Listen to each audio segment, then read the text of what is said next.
6 weeks ago, we broadcast claims by Muslim women that the Labour Party had a problem in its ranks. The charity Muslim Women's Network UK wrote to Jeremy Corbyn, talking of systematic misogyny by Muslim men in his party. We spoke to women who told us they'd been sabotaged and blocked from becoming Labour councillors. People were just turning up at my family home and trying to intimidate my mum. Because I didn't have my father's consent and support, I had to step down. Labour officials must be allowing this to happen. This is not happening in a vacuum. After that report, more women approached us with experiences they said they'd had of the so-called baradari, a kind of patriarchal clan politics that's often seen as an import from the Mirpur region of Kashmir. These included councillors and ex-councillors from the party. I had phone calls to say, your son is 5, do you want him to be 6? Stuff was posted through my letterbox, so when I opened it, it was a picture of a page 3 nude model and a picture of my head attached to that. Throughout our investigation, we've heard allegations of threats, pressure put on families and other tactics used against women, including women here in Bradford, though up to now nobody from this town felt willing to go on camera. That was until our second report aired last Friday night. After watching it, the Labour MP for Bradford West, Naz Shah, wrote a stinging piece in the Huffington Post saying the women's testimonies resonated with her because she'd experienced similar bullying and intimidation. She's agreed to talk to me exclusively about what's going on in the Labour Party in seats like these. What experiences have you had that are similar to the women that we've spoken to for our investigation? Okay, I've had members of the Labour Party having meetings which I've been excluded from, who in those meetings I've been discussed, it's been agreed, somebody had a printed picture out of me, somebody had an article printed of me, and it was agreed that they would look for further evidence to desecrate my character because I'm a Muslim, I'm a Muslim woman who lives in Bradford. That would really be very damaging for me culturally. What kind of picture?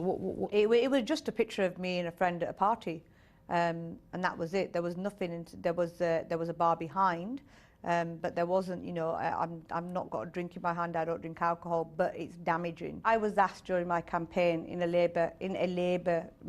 between Labour members in one of our campaign offices whether I was in a relationship with a serving MP at the time. And I said no, and it was like, I says, well, why would you ask me that? You wouldn't have asked a man that question. And I challenged them, and it was interesting. So this was kind of misogyny that exists is quite shocking. You know, how does it work? With these women that we've spoken to from all these different communities, they say they are actually blocked, that the selection process is dubious. Yeah, because through the selection process, it is, because what happens is you have people, you have people that are agreed that you will get selected, and then you will tell people how to vote, and they will vote that. Amongst my 6 wards that I have, there are some very dubious practices in a few of them wards. It's not all 6 of them. I must say it is where there is a higher number, a higher volume of Pakistani membership. That is the fact. And in that where there is Pakistan, it's a culture of gatekeeping. It is a culture of power politics for the sake of having power, and that power resides with men. But how did this small number of men have the power?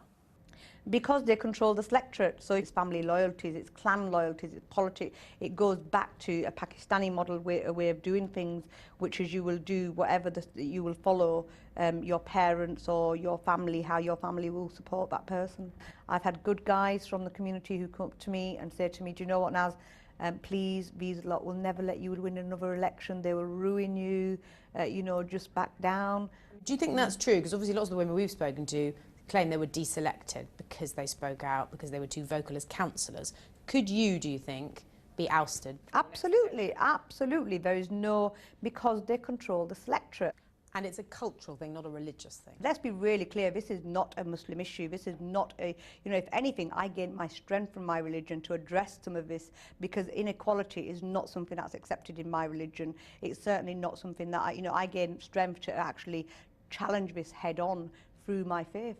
It's a difficult issue. Do people worry? I mean, I think people worry about appearing racist if they talk about it? Well, let's be clear about it. There are times when you can't address something, you can't say something because you will be seen as you're attacking that community. And never so much as it is now, because of Islamophobia and because of the rise of Islamophobia, do we tackle it? Does it look like I'm attacking my own community? Well, actually, no. What I'm doing is the right thing. Whether you're Muslims or non-Muslims, whether you're white, black, or Asian, or pink, or indifferent, it doesn't matter. What's wrong is wrong, and that's where we have to. That has to be our starting point. It has to be for democracy, for political. Politics needs women, and women deserve better. Do you think the Labour Party is doing enough then in this area? For me, in terms of my experiences, I have had the utmost support from the Labour Party leadership. I am meeting with Jeremy next week, hopefully, to look at some of these issues. I have had support from fellow women MPs, male MPs. I really have been supportive. I haven't had, I haven't experienced anything that would stop what I'm trying to do. Muslim Women's Network UK want an independent inquiry by the Labour Party into this. They've written to Jeremy Corbyn asking for it.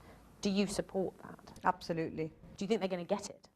Yeah, I don't see why they shouldn't. I think Labour being transparent and in terms of fairness and justice and equality, it's what we stand for.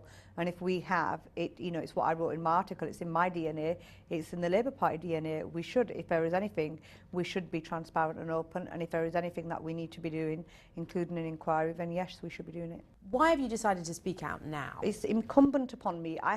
There's more reason for me to speak about it because I've come through the system. And